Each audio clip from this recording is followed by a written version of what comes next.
നമസ്കാരം പ്രിയമുള്ളവരെ, ആസാദിയുടെ global news ഡെസ്കിലേക്ക് എല്ലാ മാന്യ പ്രേക്ഷകരെയും സ്വാഗതം ചെയ്യുകയാണ്. യൂട്യൂബിൽ ക്രിസ്തീയ വിശ്വാസത്തെ സംബന്ധിക്കുന്ന പോസ്റ്റുകൾ ഇട്ടതിൻ്റെ പേരിൽ ഒരു ചെറുപ്പക്കാരൻ കഴിഞ്ഞ വർഷം അറസ്റ്റിലായി. ഏതാണ്ട് ഒരു 6-7 മാസമായിട്ട് അദ്ദേഹം ജയിലിലായിരുന്നു. ട്രയൽ കോടതി വ്യവഹാരത്തെ നേരിടുകയായിരുന്നു. അതിൻ്റെ വിധി വന്നിരിക്കുന്നു. 5 വർഷം കഠിന തടവും കഠിനമാകുന്ന ലേബർ, ഹാർഡ് ലേബർ, ഇത് രണ്ടുമാണ് ശിക്ഷ വിധിച്ചിരിക്കുന്നത്. ഈജിപ്തിലാണ് സംഭവം. നമുക്കറിയാം, ഈജിപ്തിൽ ക്രിസ്തീയ വിശ്വാസത്തിന് വലിയ പ്രതിസന്ധികൾ നേരിടുന്ന ഒരു രാജ്യമാണ്. ഈജിപ്തിലെ ഒരു യൂട്യൂബർ 1 ലക്ഷത്തോളം സബ്സ്ക്രിപ്ഷനുള്ള കോപ്റ്റിക് ക്രിസ്ത്യനാകുന്ന ഒരു യൂട്യൂബർ. കോപ്റ്റിക് ക്രിസ്ത്യൻ എന്ന് പറയുമ്പോൾ ഓർത്തഡോക്സ് പാരമ്പര്യത്തിലുള്ള ഒരു പുരാതന ഈസ്റ്റേൺ സഭയാണ്. ഇദ്ദേഹം ചെയ്തുകൊണ്ടിരുന്നത് ക്രിസ്തീയ വിശ്വാസത്തിന് എതിരായി വരുന്ന വാർത്തകൾ, വീഡിയോകൾ, ഇത്തരം വീഡിയോകൾക്ക് പ്രതികരണ വീഡിയോകൾ നടത്തുക, മറുപടി കൊടുക്കുക, ഇത്തരത്തിലുള്ള കാര്യങ്ങളാണ് ഈ ചെറുപ്പക്കാരൻ ചെയ്തുകൊണ്ടിരുന്നത്. അദ്ദേഹം ഒരു ക്രിസ്ത്യൻ അപ്പോളജിസ്റ്റ് ആയിരുന്നു. അതുപോലെ തന്നെ ക്രിസ്തീയ വിശ്വാസത്തിൽ വളരെ പാണ്ഡിത്യമുള്ള ഒരു സ്കോളറായിട്ട്, ഒരു കോപ്റ്റിക് സ്കോളറായിട്ട് അറിയപ്പെടുന്ന ചെറുപ്പക്കാരനായിരുന്നു. അദ്ദേഹത്തിനാണ് ഇപ്പോൾ 5 വർഷത്തെ കഠിന തടവിനുള്ള ശിക്ഷ ലഭിച്ചിരിക്കുന്നത്. 2026 ജനുവരി മാസത്തിൽ ഈ ഒരു Coptic Christian researcher YouTuber Agustinos Zaman എന്നാണ് അദ്ദേഹത്തിൻ്റെ പേര്. അദ്ദേഹത്തിൻ്റെ ശിക്ഷ വിധിക്കുവാൻ ഇടയായി തീർന്നു. അത് ഏപ്രിൽ മാസത്തിൽ ഫൈനൽ ഉത്തരവ് വന്നിരിക്കുകയാണ്.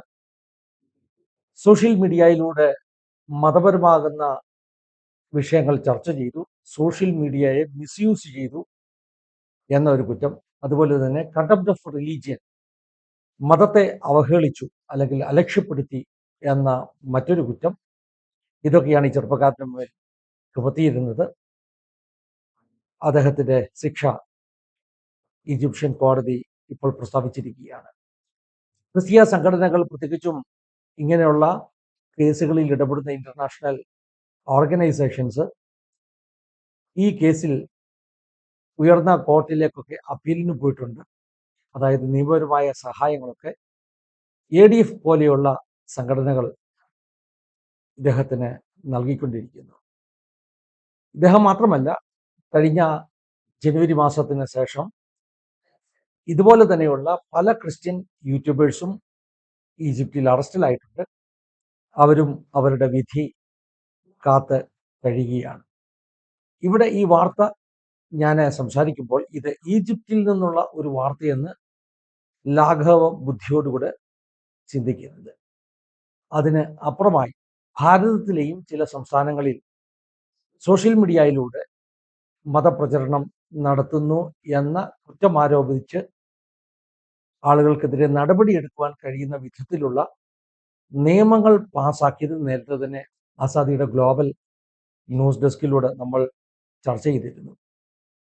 ഇനിയും ഇങ്ങനെയുള്ള വാർത്തകൾ ഒരുപക്ഷെ മറ്റ് പല സ്ഥലങ്ങളിൽ നിന്നും കേൾക്കുവാനുള്ള സാധ്യതയുണ്ടെന്നാണ് പറഞ്ഞു വരുന്നതിൻ്റെ അർത്ഥം. വളരെ സിസ്റ്റമാറ്റിക്കായിട്ട് വിശ്വാസ സംബന്ധമാകുന്ന വിഷയങ്ങൾ സംസാരിക്കുന്നത് തടവാനുള്ള ശ്രമങ്ങൾ ലോകത്തിൻ്റെ പല ഭാഗത്തും നടന്നുകൊണ്ടിരിക്കുന്നു. ഇത് വളരെ സിസ്റ്റമാറ്റിക്കാണ്. അതായത് ഇതിന് പിന്നിൽ വളരെ കൃത്യമാകുന്ന പ്ലാനിങ്ങോട് കൂടി തന്നെയാണ് ലോകത്തിൻ്റെ വിവിധ ഭാഗങ്ങളിൽ ഇത്തരം നിയമങ്ങൾ നടപ്പാക്കുന്നതെന്ന് നമുക്ക് മനസ്സിലാക്കുവാൻ കഴിയുന്നു. കൂടുതൽ പ്രാർത്ഥനയുടെ ആവശ്യമുണ്ട്.